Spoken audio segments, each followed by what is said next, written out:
Blackmail, মামলা বাণিজ্য ও প্রতারণার অভিযোগে আলোচিত তথাকথিত জুলাই যোদ্ধা তাহারিমা জান্নাত সুরভিকে গ্রেফতার করেছে পুলিশ। 24শে ডিসেম্বর বুধবার মধ্যরাতে গাজীপুর টঙ্গীর নিজ বাসা থেকে তাকে গ্রেফতার করা হয়। পুলিশ জানায়, সম্প্রতি গুলশানের এক ব্যবসায়ীর কাছ থেকে জুলাই আন্দোলন সংক্রান্ত মামলার ভয় দেখিয়ে প্রায় 2.5 কোটি টাকা হাতিয়ে নেয় একটি সংঘবদ্ধ প্রতারক চক্র।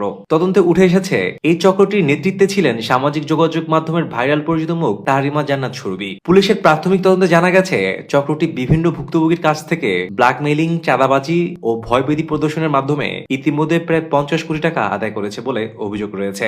অভিযোগের সূত্র আরো জানায়, গত বছরের জুলাই আগস্টে আন্দোলনের সময় গুলশান ও বাড্ডা এলাকায় সংঘটিত হত্যাকাণ্ডের মামলায় নাম জড়িয়ে দেওয়ার ভয় দেখিয়ে ওই ব্যবসায়ীর কাছ থেকে ধাপে ধাপে টাকা আদায় করা হয়। মামলার আসামি করা, গ্রেফতার ও পুলিশে হয়রানির হুমকি দিয়ে এবং পরে মীমাংসা করে দেওয়ার আশ্বাস দিয়ে বিপুল অর্থ দাবি করা হয়। গ্রেফতার তাহারিমা সুরভি গাজীপুরের ভাওয়াল বদরে আলম সরকারি কলেজের একজন শিক্ষার্থী। সামাজিক যোগাযোগ মাধ্যমে ভাইরাল ভিডিও, বিতর্কিত কর্মকাণ্ড এবং নির্দিষ্ট ব্যক্তিকে লক্ষ্য করে লাইভ প্রচারের মাধ্যমে তিনি পরিচিতি লাভ করেন। পুলিশের অভিযোগ অনুযায়ী নিজের ভাইরাল পরিচিতি কাজে লাগিয়ে তিনি বিভিন্ন প্রভাবশালী ব্যক্তির সঙ্গে যোগাযোগ গড়ে তোলেন। পরবর্তীতে সেই পরিচিত ও যোগাযোগকে ব্যবহার করে ভয় দেখিয়ে অর্থ আদায় করতেন। এই ঘটনায় জড়িত অন্য সদস্যদের শনাক্ত ও গ্রেপ্তারের চেষ্টা চলছে বলে জানিয়েছে পুলিশ।